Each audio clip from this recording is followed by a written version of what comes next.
ಭಾರತ ಚುನಾವಣಾ ಆಯೋಗ ದಕ್ಷಿಣ ಕನ್ನಡ ಜಿಲ್ಲಾ ಸ್ವೀಪ್ ಸಮಿತಿ ಸಾರ್ವತ್ರಿಕ ಲೋಕಸಭಾ ಚುನಾವಣೆ 2024 ಮೂಡುಬಿದ್ರೆ ತಾಲೂಕು ಪಂಚಾಯತ್ ತಾಲೂಕು ಕಚೇರಿ ಮೂಡುಬಿದ್ರೆ ಹಾಗೂ ಮೈಟ್ ಇಂಜಿನಿಯರಿಂಗ್ ಕಾಲೇಜು ಮೂಡುಬಿದ್ರೆಯ ಸಹಯೋಗದಲ್ಲಿ ಕಾಲ್ನಡಿಗೆ ಜಾಥಾ ನಡೆಯಿತು.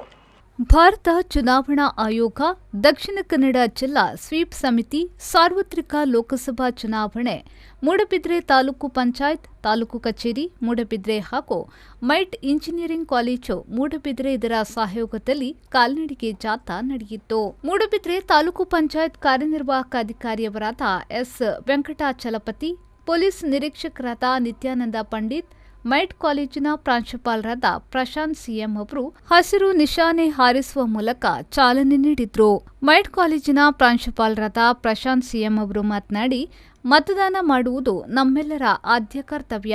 ಆದ್ದರಿಂದ ನಾವು ಮೂಡುಬಿದ್ರೆ ಜನರಿಗೆ ಮತದಾನದ ಜಾಗೃತಿಯನ್ನ ಕಾಲ್ನಡಿಗೆ ಜಾಥಾದ ಮೂಲಕ ಅರಿವು ಮೂಡಿಸುವ ಕೆಲಸವನ್ನ ಮಾಡಿ ಹೆಚ್ಚಿನ ಸಂಖ್ಯೆಯಲ್ಲಿ ಜನರು ಮತದಾನ ಮಾಡುವ ಮೂಲಕ ಉತ್ತಮ ನಾಯಕನ ಆಯ್ಕೆಯಾಗಲಿ ಎಂದರು.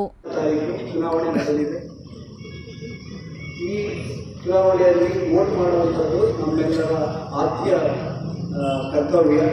ಈ ನಿಟ್ಟಿನಲ್ಲಿ ಈ ಕಾಲ್ನಡಿಗೆ ಜಾಥಾ ಮೂಲಕ ಮೂಡುಬಿದ್ರೆ ಮತದಾರರಲ್ಲಿ ಒಂದು ಜಾಗೃತಿ ಮೂಡಿಸುವಂತಹ ಕೆಲಸನ ಮಾಡ್ತಾ ಇದ್ದಾರೆ. ಇದು ಬಹಳ ಸಂತೋಷದಾಯಕವಾದಂಥ ವಿಚಾರ. ಈ ಒಳ್ಳೆಯ ಕೆಲಸದಲ್ಲಿ ತಮ್ಮ ಒಂದು ಅಳಿಲು ಸೇವೆ ಮಾಡುವಂಥ ಅವಕಾಶ ಕೊಟ್ಟಂತಹ ಸ್ವೀಪ್ ಸಮಿತಿಯ ಎಲ್ಲ ಸದಸ್ಯರುಗಳು ಹಾಗೂ ತಾಲೂಕು ಪಂಚಾಯಿತಿ ಅಧಿಕಾರಿಗಳಿಗೆ ವಂದನೆಗಳನ್ನು ಸಲ್ಲಿಸುತ್ತಾ ನನಗೆ ಇಲ್ಲಿ ಬರೋಕ್ಕೆ ಅವಕಾಶ ಮಾಡಿಕೊಟ್ಟು. ಜಾಥಾದುದ್ದಕ್ಕೂ ಪಂಚಾಯತ್ ಸಿಬ್ಬಂದಿಗಳಾದ ರಾಕೇಶ್ ಹಾಗೂ ಪ್ರಶಾಂತ್ ಅವರು ಮತದಾನದ ಮಾಹಿತಿಯನ್ನ ಸ್ವಚ್ಛತಾ ವಾಹಿನಿಯ ಮೂಲಕ ನೀಡಿದ್ರು. ಸಹಾಯಕ ನಿರ್ದೇಶಕರಾದ ಸಾಯಿಷಾ ಚೌಟಾ ಅವರು ಕಾರ್ಯಕ್ರಮ ನಿರೂಪಿಸಿದ್ರು.